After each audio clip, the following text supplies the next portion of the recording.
Je l'ai entendu de mes propres oreilles. Le rire de mon fils, Antoine, mêlé à celui de sa femme, Sophie. Un rire léger, complice, qui a traversé le mur fin de ma chambre.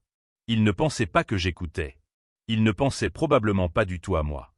Pour eux, j'étais devenu un meuble. Un vieux fauteuil dans un coin du salon, silencieux, familier et finalement encombrant. Ce dimanche-là, le déjeuner avait été comme tous les autres. Un poulet rôti acheté tout près, des pommes de terre qui manquaient de sel et un vin trop cher pour ce qu'il était. Sophie aimait les choses modernes, efficaces. La cuisine de ma femme, Marie, qui embaumait la maison pendant des heures de thym et de laurier, était pour elle une relique d'un autre temps. Une perte de temps. Comme moi, peut-être. Assis à leur table en verre, sous une lumière blanche et crue, je me sentais transparent. Mes histoires du Pays basque, de mon père berger dans les montagnes, n'intéressaient personne. Antoine pianotait sur son téléphone, Sophie me souriait d'un air poli et vague, ses pensées déjà tournées vers sa semaine de travail. Leurs enfants, mes petits-enfants, Léo et Chloé, étaient les seuls ponts vers ce monde étrange. Mais Chloé était à l'université, loin, et Léo était absorbé par ses jeux vidéo, un univers de bip et de flash où je n'avais pas ma place. Après le café, j'ai voulu sortir. C'était mon rituel. Une marche jusqu'au parc pour regarder les joueurs de pétanque. Cela me rappelait mon village, la place ombragée par les platanes, le cliquetis des boules qui était la bande-son de mes après-midi. J'ai cherché mon béret sur le porte-manteau design de l'entrée. Il n'y était pas. C'était un vieux béret, en feutre noir, usé par des décennies de pluie et de soleil. Un cadeau de mon père, le jour de mes 20 ans. Il était déformé, un peu râpé sur les bords, mais il avait la forme de ma tête, l'odeur de ma vie. « Sophie » ai-je demandé. « Tu n'aurais pas vu mon béret. » Elle est sortie de la cuisine, s'essuyant les mains sur un torchon immaculé. « Ton béret ? Ah, non, Jean-Pierre. Je ne l'ai pas vu. » Son regard a fui le mien une fraction de seconde. Juste assez pour que je sache. Je suis retourné vers ma chambre, lentement. C'est là que je les ai entendus. La voix de Sophie, basse, mais claire. J'ai jeté ce vieux truc poussiéreux. Franchement, Antoine, c'est un tel cliché. Le vieux Français avec sa baguette et son béret. C'est embarrassant quand on a des invités. On dirait un figurant de film. Et puis, le rire d'Antoine. Pas un rire méchant. Pear. Un rire détaché, amusé. Un rire qui disait qu'elle avait raison. Tu as raison, c'est pour le mieux. Il faut qu'il vive un peu avec son temps. Je me suis arrêté devant ma porte. Le monde s'est tu. Le tic-tac de l'horloge du couloir a disparu. Mon propre souffle s'est suspendu. Ce n'était pas la colère qui m'a envahi. Ni même la tristesse. C'était un froid. Un froid immense, pur, d'une clarté absolue. Ils n'avaient pas jeté un chapeau. Ils avaient jeté mon père. Ils avaient jeté les dimanches de mon enfance, les promenades dans les Pyrénées, l'odeur des brebis et du fromage. Ils avaient pris un morceau de mon âme, l'avaient jugé embarrassant, et l'avaient mis à la poubelle avec les restes du poulet rôti.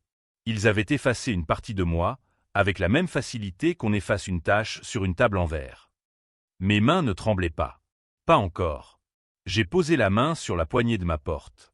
Elle était froide, lisse. Comme leur monde. J'ai ouvert la porte, je suis entré, et je l'ai refermée doucement derrière moi. Le déclic du loquet a résonné dans le silence de la pièce. C'était le son d'une faim. Dans ma chambre, l'air était confiné. C'était une belle chambre, selon les critères de Sophie. Mur gris perle, un lit confortable, une petite télévision que je n'allumais jamais. Mais elle n'avait pas d'âme. Elle ne sentait rien. Pas le bois ciré de mes vieux meubles, ni la lavande que Marie mettait dans les armoires. Elle sentait le neuf, l'impersonnel. Une chambre d'hôtel dans ma propre vie. Je me suis assis sur le bord du lit. Le matelas était ferme, sans mémoire. Le tic-tac de l'horloge du couloir était revenu, plus fort qu'avant, chaque seconde martelant mon inaction, ma passivité. Combien de temps avais-je passé ainsi, à m'effacer pour ne pas déranger, à ravaler mes mots pour ne pas paraître vieux jeu, à accepter leur choix, leur menu, leur musique, leur vie, en espérant en retour un peu de chaleur, une place qui ne soit pas seulement physique. Mes yeux se sont posés sur l'unique photo que j'avais apportée avec moi. Marie, ma femme, devant la porte de notre maison à Saint-Jean-Pied-de-Port. Elle souriait, le soleil du Pays basque dans ses cheveux. Derrière elle, on devinait les montagnes, la rune au loin. La porte était en bois massif, peinte en rouge basque. La pierre des murs était ancienne, solide. Cette maison avait une odeur. L'odeur de la cire d'abeille, du feu de cheminée et du gâteau basque qui cuisait dans le four. C'était l'odeur de chez moi. Le froid dans mes veines a commencé à se transformer.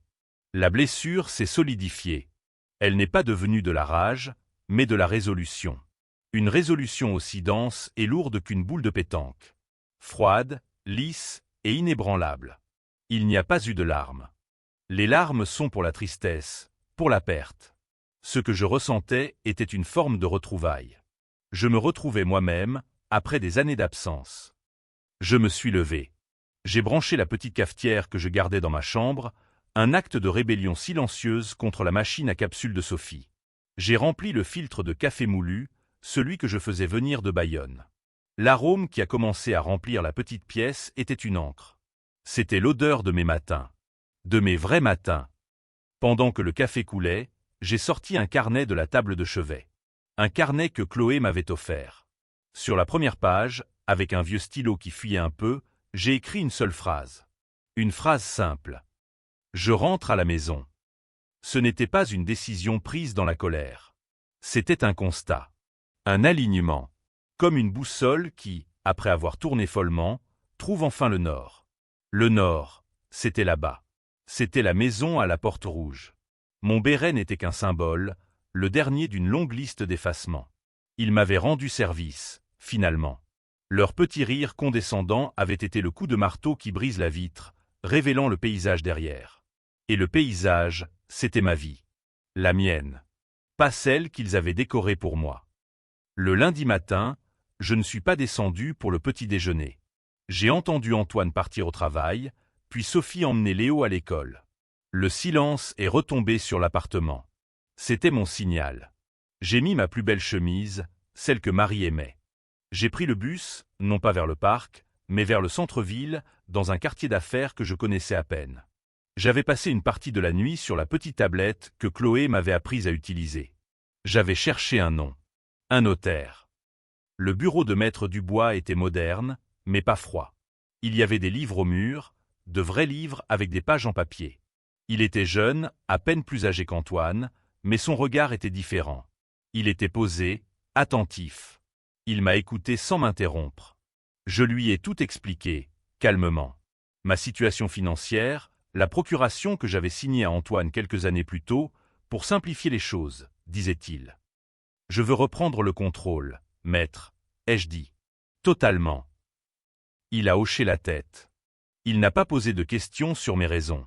Il a simplement ouvert un dossier. C'est votre droit le plus strict, monsieur. Nous allons commencer par révoquer la procuration. Le document a été imprimé en quelques minutes. Je l'ai signé.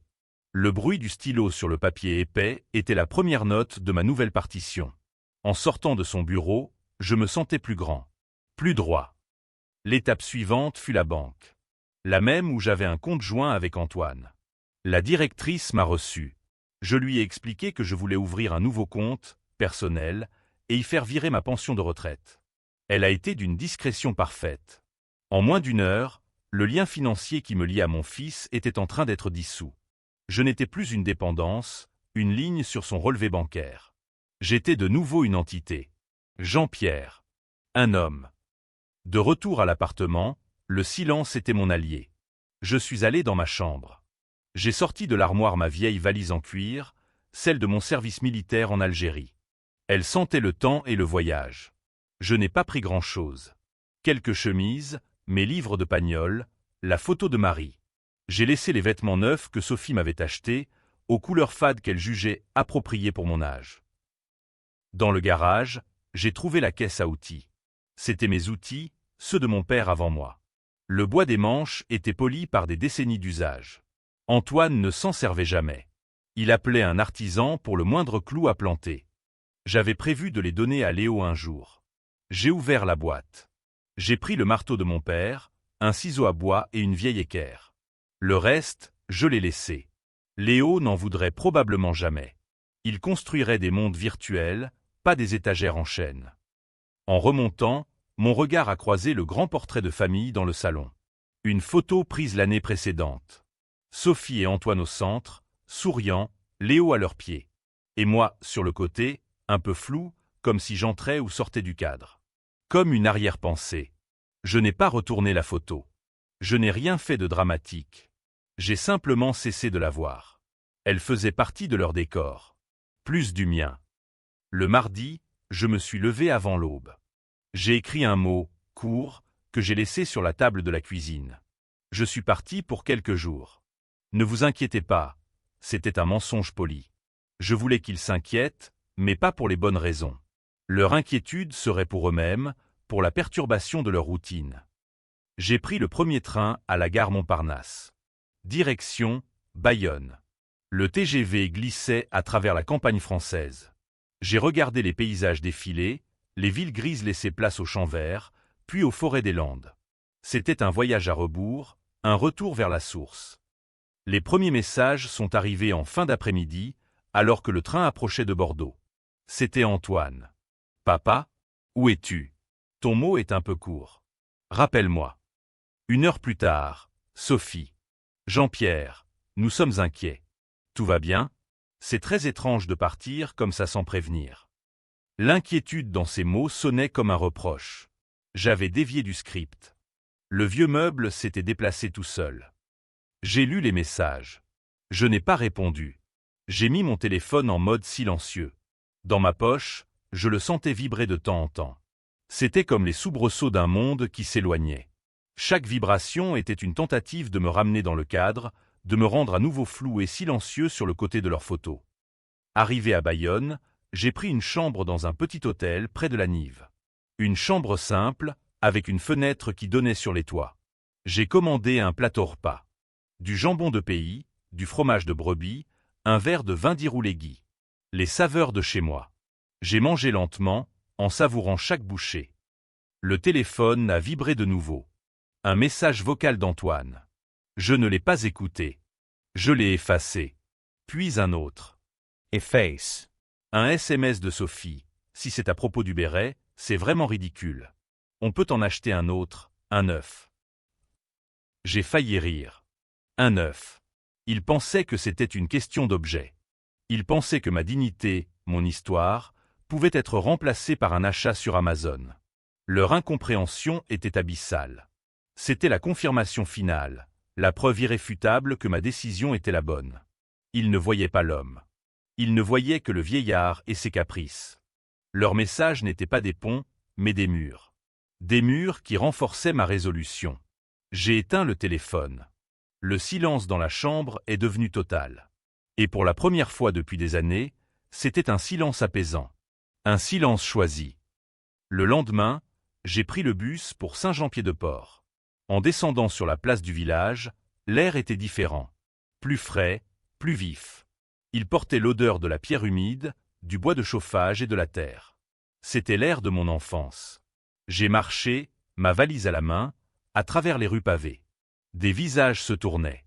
Des murmures. C'est Jean-Pierre, non? Le fils de Ganix. Mon nom. Mon vrai nom, lié à une histoire, à une terre. J'ai poussé la porte du café de Tsomin. L'odeur de café fort et d'anis m'a enveloppé. Et là, assis à une table, au milieu d'une partie de mus, il y avait Michel. Mon ami d'enfance. On avait fait les 400 coups ensemble avant que je ne monte à Paris pour le travail. Il a levé les yeux de ses cartes. Ses sourcils se sont froncés, puis son visage s'est éclairé d'un immense sourire. Jean-Pierre. Par tous les saints de la montagne, c'est bien toi? Il s'est levé, m'a serré dans ses bras. Une étreinte solide, rugueuse. Pas les accolades aériennes d'Antoine. Assieds-toi, a-t-il dit, en poussant une chaise. Tsomin. Un verre pour Jean-Pierre. Il n'a pas posé de questions. Pas de « qu'est-ce que tu fais là ?» Il y a un problème. Juste une acceptation simple et chaleureuse. J'étais là. C'était tout ce qui comptait. Nous avons parlé pendant des heures. De tout et de rien. Des vieux copains, de la pêche à la truite, du temps qui passe. Avec lui, je n'étais pas un vieillard embarrassant. J'étais Jean-Pierre. Son ami. Ce soir-là, dans ma chambre d'hôtel au-dessus du café, Mon téléphone a sonné. Je l'avais rallumé, par habitude. Mais ce n'était ni Antoine, ni Sophie. C'était Chloé. Ma petite fille. Grand-père? C'est moi. Maman m'a dit que tu étais parti. Tu vas bien? Sa voix était douce, empreinte d'une inquiétude sincère. Je vais très bien, ma chérie. Je suis rentré à la maison. Il y a eu un silence à l'autre bout du fil. Puis, sa voix, à peine un murmure. C'est bien. C'est une bonne chose. Elle a hésité. Ils ne te voient pas toujours, grand-père. Ils sont pris dans leur vie. Je suis désolé. Ce simple mot, désolé, a ouvert une brèche dans mon armure de résolution. Une larme, une seule, a roulé sur ma joue. Ce n'était pas une larme de tristesse. C'était une larme de reconnaissance. Quelqu'un avait vu. Quelqu'un avait compris. Chloé était mon alliée. Elle était le pont, non pas vers mon passé, mais vers un futur possible, un futur où les liens du cœur n'étaient pas des clichés. Les jours suivants ont été consacrés à la reconquête. La maison de mes parents, que je louais depuis la mort de Marie, était heureusement libre. Le locataire venait de partir. Elle était vide, froide, mais c'était une toile vierge. J'ai contacté un notaire local, un ami de Michel. Avec son aide et celle de Maître Dubois à Paris, j'ai réorganisé mon héritage. La maison, mes économies, tout irait à Chloé et Léo, placés dans une fiducie gérée par un tiers jusqu'à leur majorité. Je ne voulais pas les déshériter à cause des erreurs de leurs parents. Mais je voulais m'assurer que l'argent de ma vie de labeur ne serait pas utilisé pour acheter une nouvelle voiture ou une table en verre plus grande. Quant à Antoine, le notaire m'a conseillé de lui laisser quelque chose pour éviter toute contestation. Je lui ai légué 1 euro. Un euro simbolique. Le prix de son rire. Un après-midi, alors que j'étais au café avec Michel, il est arrivé. Antoine. Il avait fait la route d'une traite. Son visage était un mélange de colère et d'incompréhension. Papa, qu'est-ce que c'est que cette histoire? Tu ne réponds plus au téléphone, tu changes tes comptes en banque. Tu fais une scène. Tout le village va parler. Je suis resté calme. J'ai fini mon café. Michel s'est discrètement levé pour nous laisser. Assieds-toi, Antoine. Il est resté debout, les bras croisés. Je vous ai entendu, dimanche dernier. Toi et Sophie. À propos de mon béret. Il a eu un rire nerveux. Mais enfin, c'est pour ça? Pour un stupide chapeau?